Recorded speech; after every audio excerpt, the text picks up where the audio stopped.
আসসালামু আলাইকুম আরহামতুল্লাহ। সম্মানিত দিনী ভাই এবং বোনেরা, আজকে আপনাদেরকে দেখিয়ে দেব কিভাবে ঈদুল ফিত্র অর্থাৎ রোজার ঈদের নামাজ আদায় করতে হয়।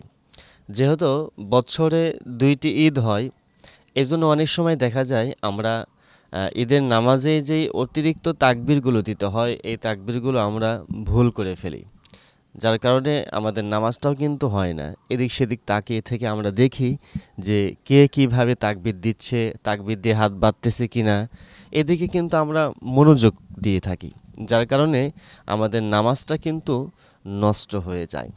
এই জন্য আমি চাচ্ছি যে এই ভিডিওর মাধ্যমে আপনাদেরকে দেখিয়ে দেব কিভাবে আপনারা ঈদুল ফিত্র অর্থাৎ রোজার ঈদের নামাজ আদায় করবেন।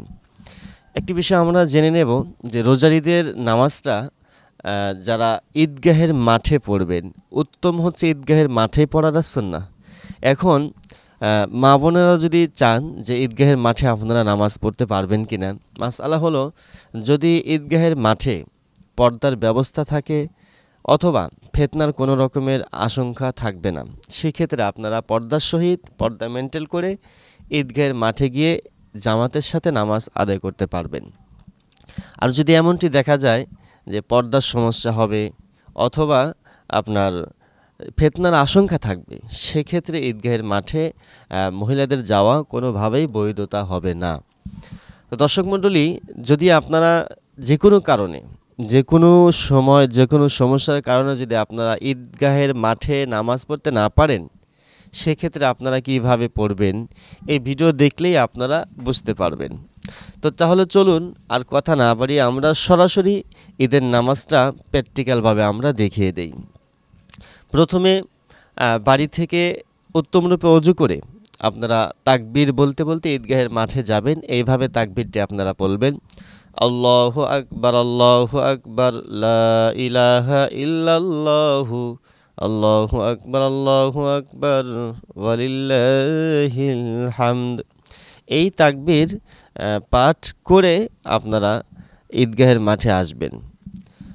ঈদগাহের মাঠে আসার পরে ইমাম সাহেব প্রথমে নামাজের জন্য দাঁড়িয়ে যাবে। আপনারাও ইমাম সাহেবের পিছনে যেহেতু ইক্তেদা করবেন, নামাজে দাঁড়িয়ে যাবেন আর নিয়ত করবেন আপনারা এইভাবে যে আমি অতিরিক্ত 6 তাকবীরে ইমাম সাহেবের পিছনে ঈদুল ফিত্র নামাজ আদায় করিতেছি।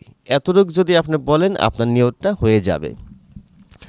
নিয়ত করার পরে এবার আপনাকে ইমাম সাহেবের সাথেই নামাজে অংশগ্রহণ করতে হবে।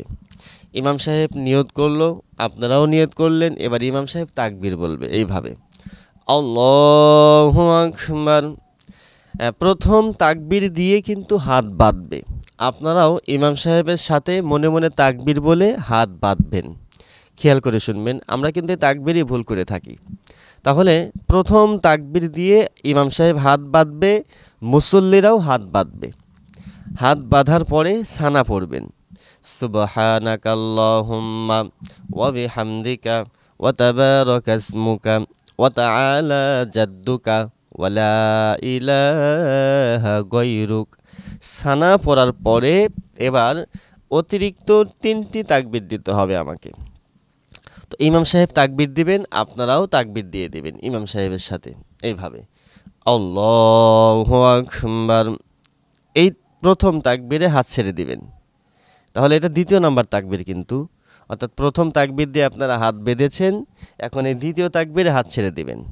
এরপরে আল্লাহু আকবার, এই তৃতীয় তাকবীরেও আপনারা হাত ছেড়ে দিবেন।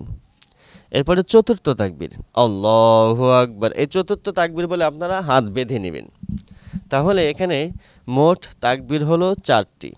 প্রথম তাকবীর দিয়ে আপনারা হাত বেঁধে সানা পড়ে, এরপরে দ্বিতীয় তাকবীরে হাত ছেড়ে দিবেন, তৃতীয় তাকবীরেও হাত ছেড়ে দিবেন, চতুর্থ তাকবীরে আবার আপনারা নামাজের জন্য হাত বেঁধে নেবেন। এরপরে ইমাম সাহেব আউযু বিল্লাহি মিনাশ শাইতানির রাজিম, বিসমিল্লাহির রহমানির রহিম বলে সূরা ফাতিহা পড়বে। আপনারা ইমাম সাহেবের সাথে সূরা ফাতিহা পড়বেন না, বরংস আপনারা শুধু কান লাগিয়ে শুনবেন। আর ইমাম সাহেব যখন ওলা দল্লিন বলবে, তখন আপনারা মনে মনে আমিন বলবেন। এত জোরে বলবেন না যাতে করে অন্যজনের নামাজের সমস্যা হয়, অর্থাৎ আপনার কান পর্যন্ত যেন পৌঁছে, সেই ক্ষেত্রে আপনারা পড়তে পারেন। তবে এখানে আমি সেই দিকে যাব না।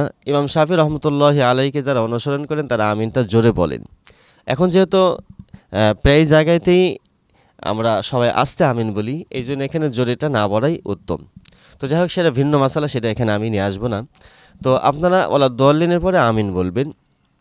আমিন বলার পরে এরপরে আপনারা ইমাম সাহেব অন্য একটি সূরা মিলায়ন করবে, আপনারা সেই সূরাটি শ্রবণ করবেন, শুনবেন। আপনারা সূরা শেষ করার পরে অন্য অন্য নামাজের মতোই ইমাম সাহেব তাকবীর দিয়ে রুকুতে চলে যাবে।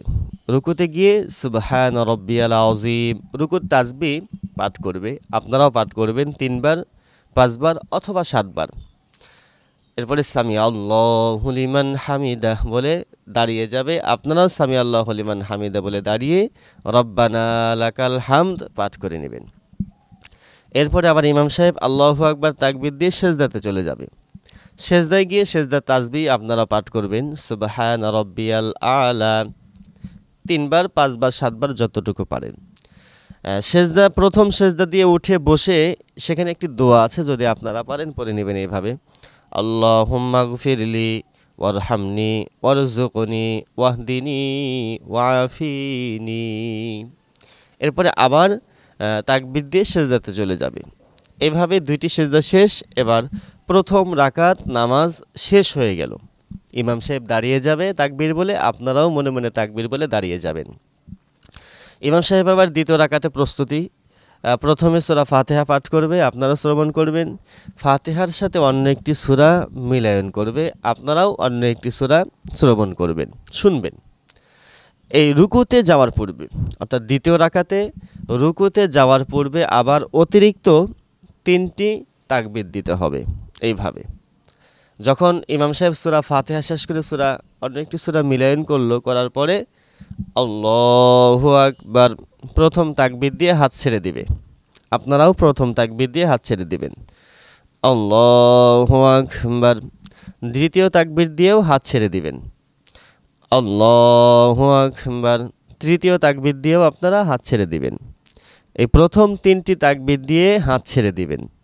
এরপরে চতুর্থ যে তাকবীরটি হবে, এই তাকবীর দিয়ে সরাসরি আপনারা আল্লাহু আকবার ইমাম সাহেবের সাথে তাকবীর দিয়ে আপনারা রুকুতে চলে যাবেন। রুকুতে গিয়ে প্রথম রাকাতের মতোই আপনারা রুকু সাজদা করে তাশাহুদের বৈঠকে বসে এবার প্রথমে তাশাহুদ পাঠ করবেন এইভাবে: আত্তাহিয়াতু লিল্লাহি ওয়াসসালাওয়াতু ওয়াত-তাইয়্যিবাত আসসালামু আলাইকা আইয়ুহান নাবিয়্যু ওয়া রাহমাতুল্লাহি ওয়া বারাকাতুহু আসসালামু আলাইনা ওয়া আলা ইবাদিল্লাহিস সালিহিন আশহাদু আল্লা ইলাহা ইল্লাল্লাহু ওয়া আশহাদু আন্না মুহাম্মাদান আবদুহু ওয়া রাসূলুহু। এরপরে দুরূদ শরীফ পাঠ করতে হবে: আল্লাহুম্মা সাল্লি আলা মুহাম্মাদি ওয়া আলা আলি মুহাম্মাদ কামা সাল্লাইতা আলা ইব্রাহিম ওয়া আলা আলি ইব্রাহিম ইন্নাকা হামিদুম মাজিদ। আল্লাহুম্মা বারিক আলা মুহাম্মাদি ওয়া আলা আলি মুহাম্মাদ কামা বারাকতা আলা ইব্রাহিম ওয়া আলা আলি ইব্রাহিম ইন্নাকা হামিদুম মাজিদ। আল্লাহুম্মা ইন্নী যালামতু নাফসি যুলমান কাসীরা ওয়া লা ইয়াগফিরুয যুনুবা ইল্লা আনতা ফাগফিরলি মাগফিরাতাম মিন ইনদিকা ওয়ারহামনি ইন্নাকা আনতাল গফুরুর রহিম। এরপরে ইমাম সাহেব সালাম ফিরাবে, আপনারাও প্রথমে ডান দিকে সালাম ফিরাবেন, এরপরে বাম দিকে সালাম ফিরাবেন। তাহলে সালাম ফিরানোর পরে এবার আপনাদের যে কাজটি থাকবে সেটি হলো ইমাম সাহেব খুতবা দিবেন, আপনারা খুতবাটা শুনবেন। কারণ ঈদের নামাজটা ওয়াজিব আর খুতবা শোনাটাও কিন্তু ওয়াজিব। জুমার নামাজে আগে খুতবা হয়, এরপরে নামাজ হয়, কিন্তু ঈদের নামাজে আগে নামাজ এরপরে খুতবা। অবশ্যই আপনারা খুতবা শুনে কিন্তু বাড়িতে যাবেন, খুতবা না শুনে আপনারা যাবেন না।